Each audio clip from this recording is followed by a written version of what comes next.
नमस्ते बच्चों। कक्षा 9 विषय गणित और प्रश्नावली अपनी 8.1 के 11 तक के क्वेश्चन अपने हल कर चुके हैं। 12वां क्वेश्चन देखते हैं। तो देखो 12वां क्वेश्चन क्या दे रखा है।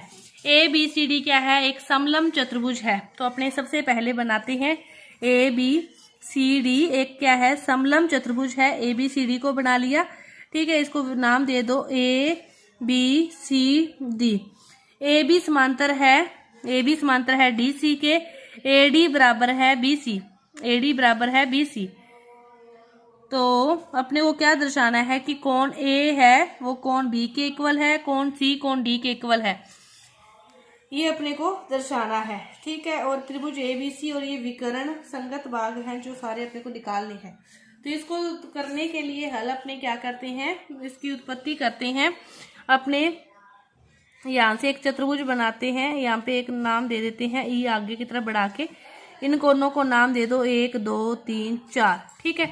अपने पहले देखते हैं चतुर्भुज ए ई सी डी में, चतुर्भुज ए ई सी डी में, ए ई सी डी में क्या है कि ए ई समांतर है डी सी के, ए ई क्या है समांतर है डी सी के। तो और ए डी समांतर है सी ई के, ए ई समांतर है इसके, तो ये समांतर है इसके। तो ए डी क्या है, समांतर है सी ई के, ठीक है। तो इसी चतुर्भुज में फिर कि समांतर चतुर्भुज की जो सम्मुख भुजाएं क्या है, बराबर होती है। अपने इसको समांतर चतुर्भुज बनाया है। ए ई सी डी क्या है, अपने समांतर चतुर्भुज की तरह इसको बनाया है, अपने उत्पत्ति की है। अपने मान लिया कि एक समांतर चतुर्भुज है, तो इसकी फिर सम्मुख भुजाएं भी क्या होगी, बराबर होगी। ए डी बराबर होगा सी ई के, समीकरण नंबर 1। तो ए डी वैसे अपने निकाला सीई के, लेकिन अपने को दिया क्या है, वो किसके बराबर है, बीसी के, कि एडी बराबर है बीसी के, समीकरण नंबर 2। ये तो क्या है, दिया गया है। ये अपनी उत्पत्ति की थी। समांतर चतुर्भुज की सम्मुख भुजाएं क्या होती है, बराबर होती है। ये अपनी उत्पत्ति की थी, ये दिया है, ठीक है। अब देखो इन दोनों से देखें तो एडी दोनों इसके बराबर है, ये भी इसके बराबर है। तो सीई किसके बराबर आ गया, बीसी के। सीई किसके बराबर आ गया, बीसी के। दोनों इक्वेशन से, इक्वेशन 1 व इक्वेशन 2 से सीई बराबर बीसी के। अब त्रिभुज बीसीई को देखते हैं। अपने त्रिभुज बीसीई में क्या है, कोण 3 व कोण 4 बराबर होंगे, क्योंकि देखो सीई के सामने वाला कोण क्या है 3 और बीसी के सामने वाला कोण क्या है 4। कोण 3 व कोण 4 बराबर होंगे, समीकरण नंबर 3। क्योंकि इसके अकॉर्डिंग इसको समीकरण 3 देके यहाँ पे 4 दे दो, चाहे इक्वेशन 3 से। ये सब किससे हुआ, इक्वेशन 3 से, कि दो भुजाएं बराबर हैं तो उनके सामने वाले कोण क्या होंगे, बराबर होंगे। यहाँ पे लिख भी सकते हो लाइन कि त्रिभुज की बराबर भुजाओं के समूह कोण बराबर होते हैं। अब ये क्या है, सरल रेखा है। सरल रेखा पर बनने वाले कोणों का योग 180 होता है। तो कोण 2 व 3 का योग कितना होगा, 180, समीकरण नंबर 4। और ये पूरा क्या है, समांतर चतुर्भुज है। समांतर चतुर्भुज के आसन कोणों का योग भी कितना होता है, आसन कोणों का योग भी 180 होता है। तो कोण 1 प्लस कोण 4 भी कितना होगा, 180, समीकरण नंबर 5। अब देखो इसमें अपने समीकरण 4 व 5 से देखें तो इक्वेशन 4 व 5 दोनों का योग 180 है। तो 2 + 3 = है कोण 1 प्लस कोण 4, कि 2 व 3 भी 180 है, इसका भी 180 है। अब देखो किसके 3 किसके इक्वल है, 4 के। 3 किसके इक्वल है, 4 के। 3 से 4 कट जाएगा, तो कोण 2 और कोण 1 क्या आ जाएगा, बराबर आ जाएगा। कोण 2 कौन सा है, ए है, और ये कौन सा बी है। तो कोण ए बराबर क्या आ जाएगा, कोण बी। यही हमें क्या करना था, प्रूव करना था समीकरण नंबर 1 से।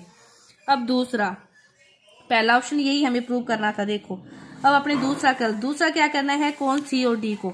सी और डी को कैसे करते हैं, तो देखो ए बी सी डी भी अपने को क्या दे रखा है, एक समलंब चतुर्भुज दे रखा है। ए बी सी डी क्या दे रखा है, ये वाला एक समलंब चतुर्भुज दे रखा है ना। तो ए बी सी डी क्या है, एक समलंब चतुर्भुज है। यहाँ पे लाइन लिखोगे कि यह एक क्या है, समलंब चतुर्भुज है। तो कोण 1 प्लस कोण डी का मान क्या होगा, 180 डिग्री होगा अंतः कोण से। और कोण 2 और कोण सी का मान भी कितना होगा, 180 होगा अंतः कोण से। ये समलंब चतुर्भुज है, इन दोनों का योग भी 180, इन दोनों का योग भी 180, क्योंकि ये कौन से है, अंतः कोण है। अब इन दोनों को बराबर रखें कि दोनों का योग 180 है। तो कोण 1 प्लस कोण डी बराबर होगा कोण 2 प्लस कोण सी के। 1 व 2 तो बराबर है, यही निकाले हैं। तो कोण सी बराबर भी कोण डी आ गया। हमें ये क्या करना था, प्रूव करना था। ये देखो कोण सी और कोण डी को प्रूव करना था कि ये है बराबर है। अब अपने को प्रूव करना है त्रिभुज ए बी सी और बी ए डी को सर्वांग सम। तो त्रिभुज ए बी सी को ले लिया और त्रिभुज बी ए डी को ले लिया। ए बी सी त्रिभुज लेना है ए बी सी, तो यहां से लाइन खींच दो फिर। और दूसरा त्रिभुज क्या लेना है, बी ए डी, तो ये वाला लेना पड़ेगा। बी ए डी तो ये रहा और ए बी ए सी ये रहा। ठीक है, ए बी तो क्या होगी, उभयनिष्ठ होगी। ए बी बराबर ए बी तो लिख दो कौन सी भुजा है, उभयनिष्ठ। बी कौन सा लिया है, एक बी ए डी और दूसरा लिया है बी ए सी। तो ये अपने को दिया हुआ है कि बी सी बराबर ए डी, ये अपने को दिया है, बी सी बराबर ए डी दिया है। कोण अपने सिद्ध कर चुके हैं ऊपर, ए बी सी जो कोण है बी ए डी के कोण के बराबर है। तो एस ए एस नियम से फिर ये भी क्या होंगे, सर्वांगसम होंगे। त्रिभुज ए बी सी सर्वांगसम होगा त्रिभुज B A D S A S नियम से। तो फिर जो लास्ट प्रूव करना है वो इसी के भाग है, बी ए सी, तो इसके विकर्ण है तो सर्वांगसम है, तो संगत भाग क्या होंगे, बराबर होंगे। संगत भाग क्या होंगे, बराबर होंगे कि ए सी बराबर होगा बी डी के। ये लास्ट है। ये था आपका 12वां क्वेश्चन। इस वीडियो को एक बार देख के हुए क्वेश्चन को हल करने का प्रयास करोगे तो आपका आसानी से जो क्वेश्चन है वो हल हो जाएंगे। धन्यवाद।